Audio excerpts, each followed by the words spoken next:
Okay. Okay, we have Demai five. Hey Olive. Uh, If one buys from a baker, how does one tie? He takes the Stop, quantity stop, sufficient. stop. We're in Vav Yud Aleph. Oh, dear Olive. I Yeah. put it in the wrong place. Vav. Oh, Perek Vav. that's the next one. That's the next one. I'm sorry, I messed up. Okay, okay. Um, Rob here, Olive.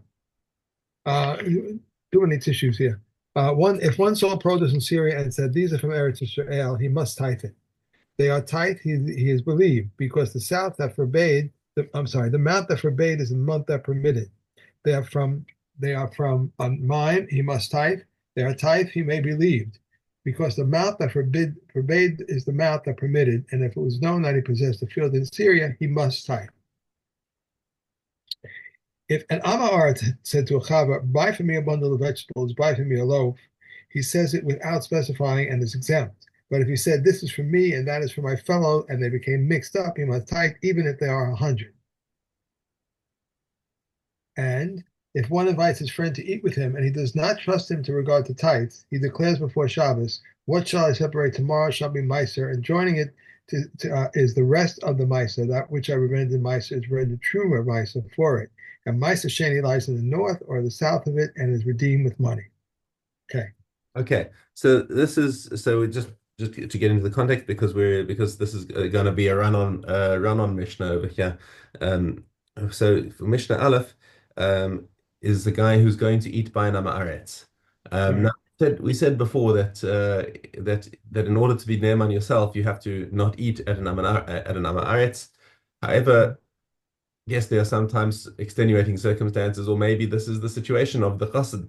Remember the chassan who was allowed to eat at his father-in-law's place for the first week, and now is going to be over Shabbos. So you can't actually do the separation on Shabbos. Okay. He's got to do it subtly so that his host doesn't notice. And he's also got to make a declaration on Friday about how he's going to be eating. So you read the first part of it with the food. Now the food is a little bit easier because there you know what you can cut off. Right. Um, okay. Now Mishnah base is a little more complicated because now we've got a cup of wine over here. And that cup of wine is kind of all mixed around and sloshing and everything. And so on Friday, he's going to say, "Ma shani asid lashayer b'shulei hakos harei hu maser." So he's declaring whatever I leave over from the bottom of the cup, at the bottom of the cup, that is going to be maser. Ushar Maser Samuchlo, and the rest of the Maser is left of it. V'zeh Shasiti Maser, Asoi Trumas Maser Alav.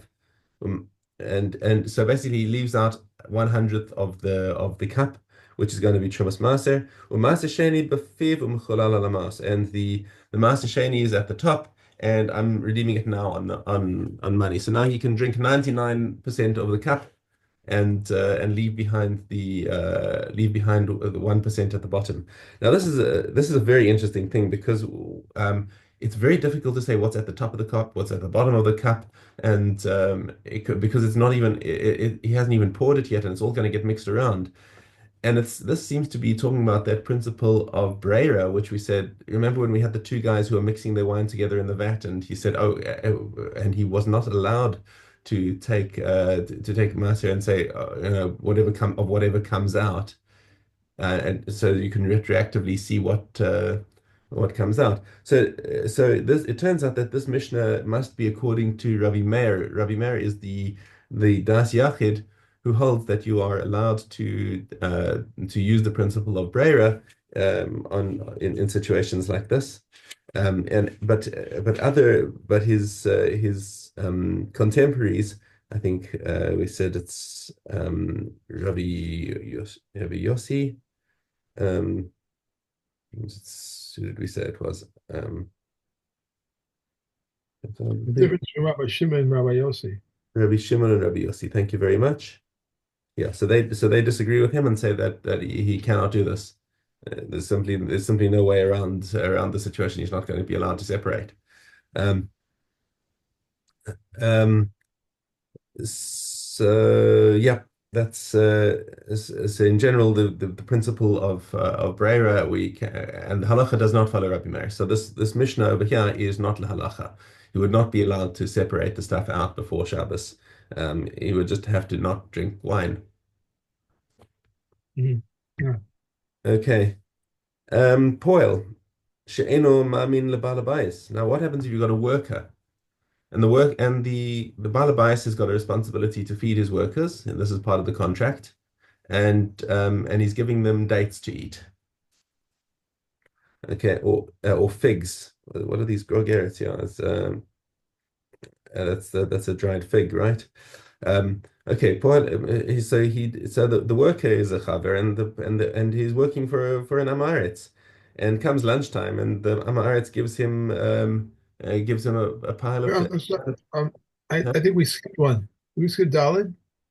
No, we're in Gimel. We're still on Gimel. Okay. All Yeah. right. Right. Okay. Yes. Okay, so now we just started Gimel. I started I, our first I Mishnah turned took place. I turned too fast. You're right. You're right. Right. Okay. Um, Poel she'eno ma'amin lebal habayis. Okay, notel grogeres achas. So from his lunch, he takes one fig out of 100. Okay. ואומר, זו ותשע הבאס אחריה, עשויos maser al tishim she'ani ochel. Says this and nine others that come after it are maser on 90 on 90 others that I'm going to eat. Zo asuyat trumas maser. This one over here is trumas maser aleihen, umaser sheni ba'achrona. And the Maser Sheni is at the end of the portion, Umucholal alamas, and he declares it redeemed onto his money. The Chosech Grogeres Achas. So that one fig that he has set aside as Trumas Maser, he now pockets, and he's going to have to give that to a coin. Mhm. Okay. Um, no, Rabbi, so he says that basically what this he's saying, okay, so that's how he deals with the food that he gets at lunchtime. Rabban Shimon ben Gamliel Omer lo yachsoch. He says, no, you can't do that because the if the Baal Habais is giving you 100 figs, he's doing this so that you're going to have the strength to work well for him. Okay, so if you don't eat that one fig, you're not fulfilling your responsibility. Okay, mipnei shu mema'ait melachto shel Baal Habais. So therefore, he's going to have to he's going to have to find some way of taking of paying for an extra one. So he's going to have to he's going to have to buy another fig from somewhere to increase his strength. Okay, Rabbi Yossi Omer lo yachsoch. No, says Rabbi Yossi. Um, he he does not need to he does not need to save one or he doesn't have to pay for an extra one. Mipnei shu Tanai based in says this is a Tanai based in that we made that the worker in this situation is allowed to take an extra fig at the expense of the Balabais. So he's validating the opinion of the Tanakama, except that the Tanakama says that forget about it. 99 out of 100 is really not going to make that much of a difference to his strength. And Rabbi Shimon Gamliel says yes, it will, and you must buy another one. And Rabbi Yossi says yes, it will, but you don't have to pay for an extra one. The Beis Din has Uh-huh. already offered it to you. Yeah. Okay. Mishnah Dalet. Halokech yain mi bein hakusim. Okay, so he buys wine from the kusim. Remember, the kusim are very punctilious about their own mitzvahs, but they don't give a fig about anyone else's mitzvahs. Okay, so because they don't hold by lifnei iver lositen michshol. Mhm. They hold it in the literal sense, not in the understanding that we have. Okay, so if a kusi is selling wine on the market, you assume that it is tevel legamre. He hasn't even taken out truma gedola. Okay, so now what does he have to do to drink this to be able to drink this wine? It says shnei lugin shani asid lahafrish harein truma. But now what's happening is here his situation is it must be an Erev Shabbos situation where he's not close to his own wine. Um, okay. So this is it's an Erev Shabbos, and he's not going to be able. He wasn't able to separate the wine before before Shabbos came in. Okay, so now this is already on Shabbos now. So it says now two logim that I'm going to separate after Shabbos. That's truma. Okay, that's truma gedola. Asara maaser, and 10 portions are maaser, and v'tisha maaser sheni, and 9 portions are not maaser sheni. So basically, he's designating all the portions, the truma gedola, the maaser rishon, trumas maaser, are all being. He's saying, I'm gonna put them aside. He's going to leave them over, and then he is meichel. He redeems he will redeem um, the master sheni, and then he is allowed to drink. There's a dispute about meichel, whether it's matchil or meichel. Um, mechulal, um, he- Right. So Rashi explains that this is talking about Mechalel. He's doing chilul. He's doing chilul of the Maaseh Sheni onto money, and that's what he's going to do after Shabbos. So because it's in his possession. It's not like the case of where he's eating at the Amaretz where he can do things after Shabbos. So he's allowed to say why is he allowed to do this? This is again Rabbi Meir. Yes, sorry, I didn't get this properly here. Demai, she'eno mafresh truma gedola, amasre shem. Ilkach mechalitz amaris sheni la'acha shekara shem letrumas masre kamo shechim me'el. גם ולוקח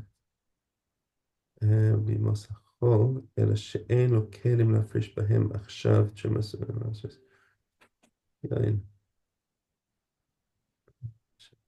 שני לוגן שאני יוצא להפריש. Rabbi Meir. Yeah, again. Yeah. So this is again like the opinion of Rabbi Meir that you can do the breira. So again it's going to be the same machlokes of Rabbi Meir versus Rabbi Shimon and Rabbi Yossi, that this Mishnah again is not lahalacha, and it's and you're not allowed to use the Breyer principle to separate out to say that what I'm going to leave behind and afterward for after Shabbos is what I'm going to separate out. Okay, so this is so again same as Mishnah base. We cannot this Mishnah is not lahalacha. Okay. Okay, Okay. back to Hey Aleph. Yeah. If one buys from a baker, how does he tithe? If he takes a quantity sufficient for truma, maisa, and halchala, and he says 1/100 of this on this side is maisa, and the rest of the maisa joins it. That which I rendered maisa is rendered truma maisa on it, and the rest is chala, and no and maisa sheni in the north or in the south of it, and is redeemed with money.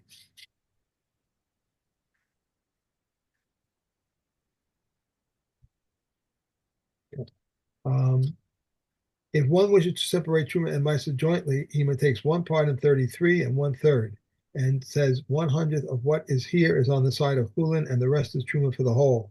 And 1/100 Chulin that is here on this side is Meiser, and the rest adjoining it is Meiser. That which I rendered Meiser is Truma, Meiser for it. And the rest is Chala and Meiser Sheni in the north or the south of it, and is redeemed with money. If one buys from a baker, he may separate tithes from the warmth for the cold and from the cold for the warm, even of several molds. So says Reb Meir. Reb Yehuda forbids because I said yesterday's wheat was from one and today's from another. So Reb Shimon forbids in the case of Truma Maisa, but permits in the case of Challah. Okay. We have Peah, olive base. One should not give Peah less than 60, and even though they said Peah has no measure, everything depends on the size of the field, the number of the poor, and according to the extent of the crop. Okay. Okay, that's that. Now we are Uh, on Wait, bracha. you did one Mishnah in Peah there now? Right, I just did it. Yeah, but we need to do uh, More? yeah, we need to do the Gimel and Dalet. Uh, You Oh, just I did, thought we were just doing you one. just, Okay. you just did why only one? I don't know. I made a mistake. I don't know. Okay. One gives pay from the beginning of the field and from its middle. Rabbi Shimon says, provided that he gives it at the end of the measure. Rabbi Yehuda says, and if he left one stalk, he joins it to the payer, and if not, what he left counts only as owner's property. They stated a general rule regarding payer. Whatever is food and is guarded and grows out of the ground is gathered at the same time and is brought in for storage is liable to payer. And grain and pulse are in this general rule. Okay. Okay. All right. Okay. Nita. We finished, bro. Hey, base. A base. If a Kohen was eating truma and he felt that his limbs were trembling, he grasps the male organ and he swallows the truma. Those discharges contaminated any amount, even an amount equal to a mustard seed, and even an amount less than that. An infant girl who is 1 day old can become a tummy by discharging neither blood. A girl who is 10 days old can become tummy by discharging ziva blood. An infant boy who is 1 day old can become tummy by emitting ziva fluid. Furthermore, he can become tummy by contracting sarus afflictions. He then becomes tummy from a corpse. He binds for yibum and releases from yibum. He causes others to eat truma and disqualifies others from eating truma. Um, page it's brought together here. Okay. He inherits and bequeaths. One who kills him is liable, and he is to his father, his mother, and all his relatives a full-fed bridegroom. A girl who is 3 years old and 1 day old can be betrothed through cohabitation, and if her yibum cohabitates with her, he acquires her. Furthermore, one is liable on account of her for committing adultery with a married woman. She causes one who cohabitates with her to become his tummy to the degree that he will render bottom couch as tummy as that which is on top. If she is fully married to a Kohen, she may eat truma, and if one of the disqualified men cohabitates with her, he disqualifies her from the kahuna. And if any of the Arias who mentioned in the Torah cohabitate with her, he is put to death because of her, and she is not liable for punishment. Cohabitation with a girl younger in age than this is like poking a finger in the eye. Okay. Kalim.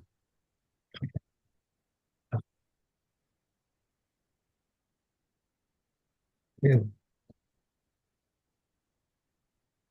Okay, you're at Aleph Dalet. Regarding a piece of tamei iron, that one mixed with a piece of ta'or iron, if the majority is from the tamei source, the newly formed utensil is tamei, and if the majority is from the tahor source, the utensil is tahor. If it is half and half, it's tamei, and the flame applies to a utensil made of kalama, and cattle dung. A doorbolt with a knob is tamei, but if it is plated, it is tahor. A pin tumbler and a bolt are tamei. And regarding a doorbolt with a knob, the Yeshua says one may only drag it from this door and hang it onto another one on Shabbos. Reb Tarfon says it is like all the other utensils and may be carried within a courtyard. The bit of a bridle is tamei, and the cheek pieces are tahor. Reb Eliezer says the cheek pieces are tamei, and the sages say nothing is tamei except that bit. And when they are joined, everything is tamei. A whirl made of metal, from Yehuda was a tamei, but the sages for the tahor, and a plated whirl is tahor. A spindle, a distaff, a rod, a symphonia, and a flute, if they are made of metal, they are tamei, and if they are plated, they are tahor. However, the symphonia has a receptacle for its valves, resembling wings. It is tamei in either case. Yeah. Baba Basra. Yeah, Yud Gimel. One may write a get for a man even though his wife is not with him, and a receipt for a woman even though her husband is not with her, provided that we recognize them and the husband pays the fee. We may write a document for a borrower even though the lender is not with him, but we do not write for a lender unless the borrower is with him, and the borrower pays the fee. We may write a document for a seller even though the buyer is not with him, but we do not write for a buyer unless the seller is with him and the buyer pays the fee. Um, I'm sorry. I skipped the page. Okay. We do not write documents of betrothal and marriage except with the knowledge of both parties, and the groom pays the fee. We do not write a sharecropping contract or a rental contract except with the knowledge of both parties, and the tenant pays the fee. We do not write documents of designation or any court judgments except with the knowledge of both parties, and they shall both share in the fee. Rabbi Shimon Gamliel says the two of them write two documents, one for each party.